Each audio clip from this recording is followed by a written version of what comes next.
Hi everyone. My name is Uriel Mesa and I'm with KTSLiveCoaching.com.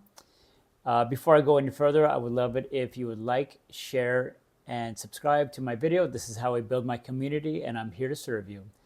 So I have a question for you. If you were to live your life according to your values, your belief systems, to your goals, without hurting anyone else around you, including yourself, what would you be doing today? Who would you be spending time with? Where would you be living? What would be some of your ideas? So I really want you to ponder that for a little bit, because it has been my experience that when I coach people, there is a lot of a need for people that need validation from people around them. So, for example, if I'm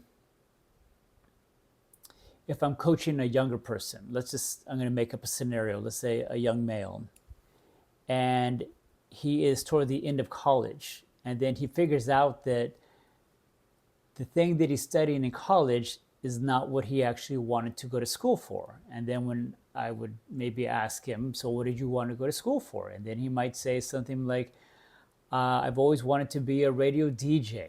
That has been my lifelong dream. But because I've been a straight A student, my parents wanted me to be a physician or a scientist of some sort. And so that's why I'll be graduating with a degree in pre-med or science. Imagine what it would be like for this young man to grow up to be 30s, 40s, 50s, maybe even 60s, and to realize that he has lived his life according to someone else's expectations, somebody else's values, and now he is approaching the 11th hour. He's only 60. He's probably got at least a good 20 more years left. That's a lot of the people that I coach are people who realize that they've climbed the ladder of success only to realize they climbed up the wrong ladder. But when they look back and when they get honest with themselves as to how that happened, usually it's because they allowed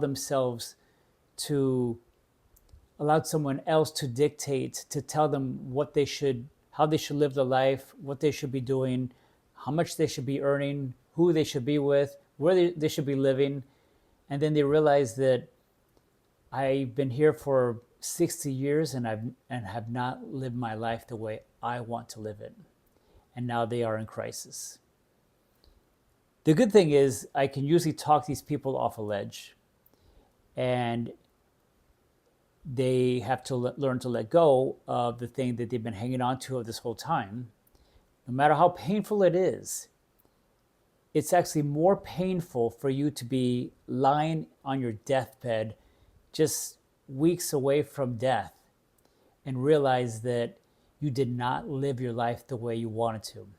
Believe me, I have had that experience with my own father. And back in my late teens, early 20s, I worked at a hospital, and I couldn't tell you how many times I heard this from people who were literally dying, just days away from dying.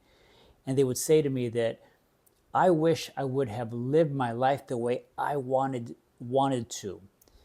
I lived my life according to what my parents wanted me to, the way my wife wanted me to what I thought my coaches, teachers, or whatever wanted me to. And now I'm realizing it's too late.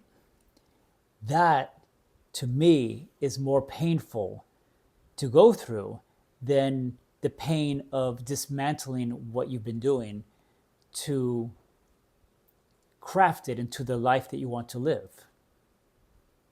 Remember, we have one shot. That's it. We have one shot. Live it the way you want to live it. Again, do it with integrity. Live according to your values. Make sure you don't hurt anyone along the way. And make sure you don't hurt yourself. But live your life the way you want to live it.